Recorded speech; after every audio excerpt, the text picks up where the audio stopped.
Welcome back, guys, to the Whiskey Explorer, and tonight we've got a brand new bourbon to try for you guys. This one is another Bottled-in-Bond Bourbon. So this time we are going to check out the Jim Beam Bottled-in-Bond, which is called Jim Beam Bonded. And I'll just bring the bottle just a little bit closer so you guys can have a look at that. So there's the bottle there, kind of gold labeling there, making it look a little bit fancier than the standard white or black label Jim Beam bottling. It's not a bad looking bottle. It kind of reminds me a little bit of the Jack Daniel's bottle that way, but we'll check out this bottle and kind of get into it here. So there we go. We know that it's bottled in bond, so it is 100 proof, so 50% ABV, and we also know that it's made in one distilling season from the Jim Beam distillery. And interesting on this one, I don't like to look at other reviews for whiskeys that I'm doing just because I don't want to be influenced in terms of giving you guys my honest, straightforward kind of tasting notes. Like to really get what I'm getting out of it. So I did just quickly look to see what the distiller score is. I don't know if you guys are using that app at all, but it's a pretty cool app. It's called Distiller, and you can just quickly look up different offerings and bottles of whiskey and all sorts of spirits and wines and stuff. And so I looked this one up, and it had a distiller score of 90, so that's quite high. Price point on this bottle here, I picked this bottle up for, it was $28.99 Canadian on sale. Typically it runs about $32 here, so it'll be probably quite a bit lower in the States. And that for a bottled in bond whiskey is pretty low, really low actually. To give you guys sort of a price point comparison, I know I've got a lot of viewers there in the States. The Evan Williams white label bottled in bond runs $40 Canadian here. So I'll just give you guys a little bit of a price comparison, something to kind of compare that to. Alright, this one will be an uncorking as well, just because I haven't actually cracked this one yet, so it's got a pretty easy, I like that it's got like a little tab, kind of a perforated tab at the top there. That's what I expected, screw top, so yeah, at this price point you're not probably going to get a cork, but so open this guy up. Oh, and I've got a little kind of safety seal thing on here as well. Oh, it just slid off. Okay, so that's out of the way. Oof.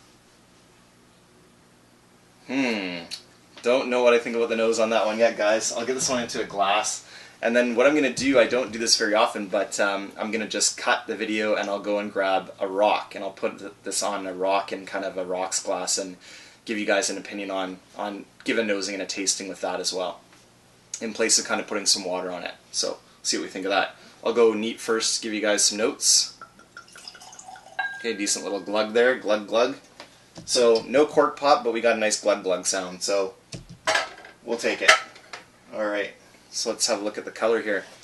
So just having a look at the color there, guys, it is a pretty dark copper actually. Interesting. I have no idea as to the age of this bourbon here, so not sure on that one. Having a look at the legs, they run really quick. Maybe medium. Sorry, not that quick actually. About medium kind of speed on there. So that's to be expected with this high of ABV. So lots of alcohol sugars in there, no doubt. So I'll go in for a little nose dive here and tell you guys what I get on the nose palate.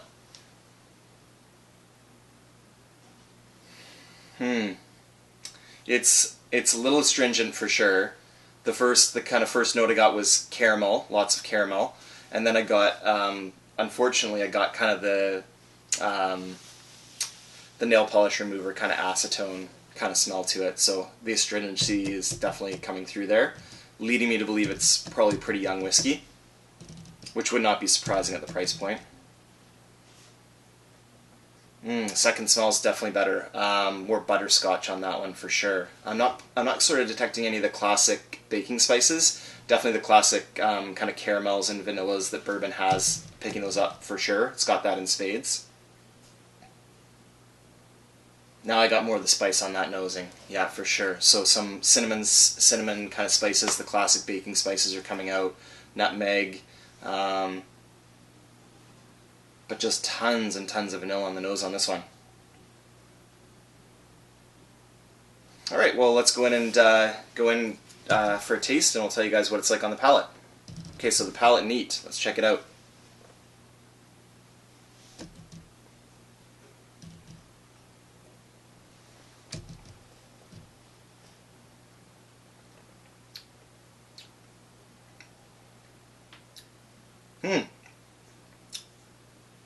Pretty good.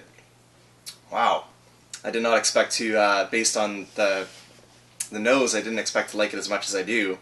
What comes forward almost right away is actually that I didn't pick up on the nose at all is a lot of brown sugar. And now I'm getting a little bit of apple note, so like apple pie is coming to mind for sure. So all those nice classic baking spices like the cinnamon, the nutmeg, brown sugar. I know this sounds like a weird tasting note, but you do get, there's some pie crust in there too.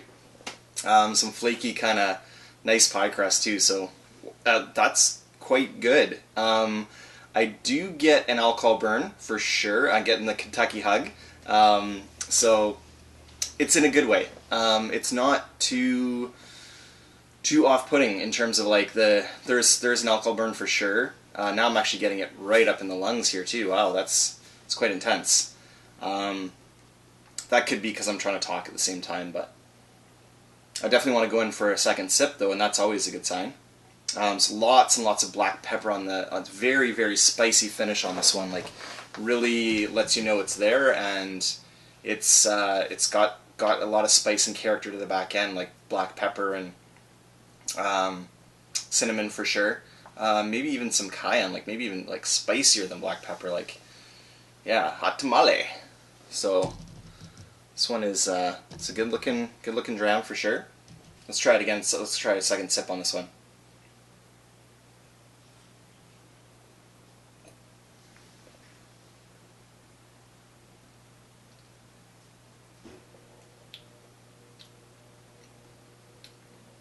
Ooh, nice and smooth on the second sip. Wow.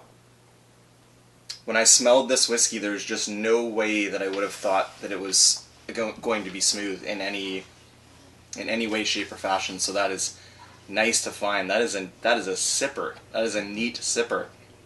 So I am actually really excited to find this one because this is a price point where it puts it in the realm of Wild Turkey 101, which is one of my go-to kind of budget bourbons for a daily sipper.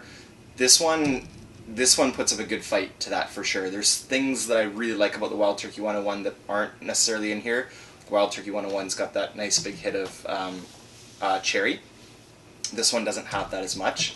There are some darker fruits in here, so I'm thinking like plums, really just honestly just plums, maybe a little bit of kind of figs, think Fig Newton, getting back to the kind of apple, the baked apple kind of vibe.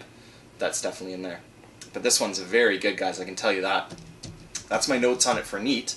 So I'm just going to pause, take a quick cut here, and I'll come back with the rocks glass. I'll tell you guys what it's like on the rocks. Cheers. Alright guys, so now I'm back and I've got a nice rocks glass. And I've got my nice big sphere ice in there.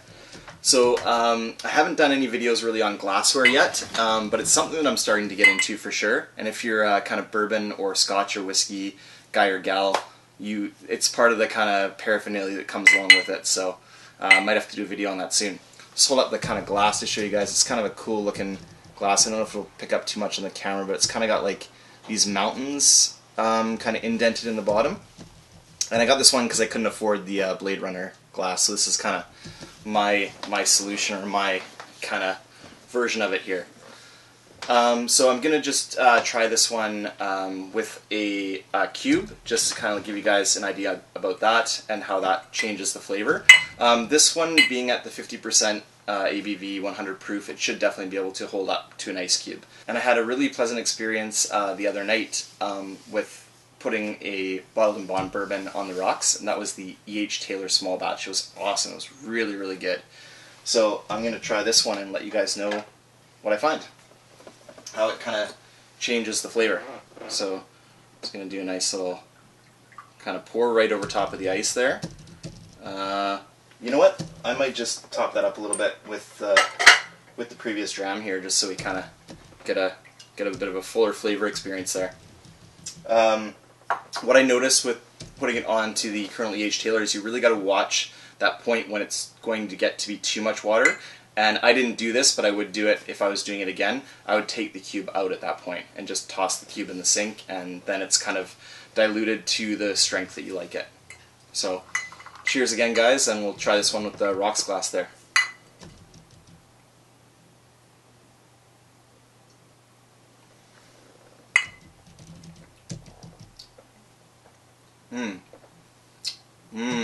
Yeah. Now it's now with the kind of the cold from the ice, from the sphere ice there, it's kind of like apple pie and ice cream now. So that's definitely, for all you bourbon lovers out there, that is a very nice bourbon treat right there. Is the Jim Beam bonded over top of ice. It's very nice. So I'll go in for a second sip here, see if I can find anything else on the palate.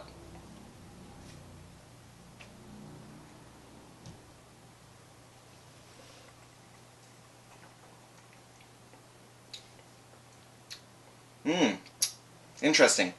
This, putting it on the ice, brings out a little bit more of the fruit flavors. So then, there again, I'm getting kind of the dark fruits like the plums, the figs, that kind of thing. Maybe a red apple as well, like a really sweet red apple. On second sip, not liking it quite as much as the neat. So it just goes to show you, it's good to do these kind of experiments, because you kind of never know what you're going to get. So anyways, I think this one right here punches well above the price point. So I recommend you guys go out and buy a bottle of the Jim Beam Bonded. That's my take on this one. It's a definite purchase. I would pick it up again for sure, especially at the price point.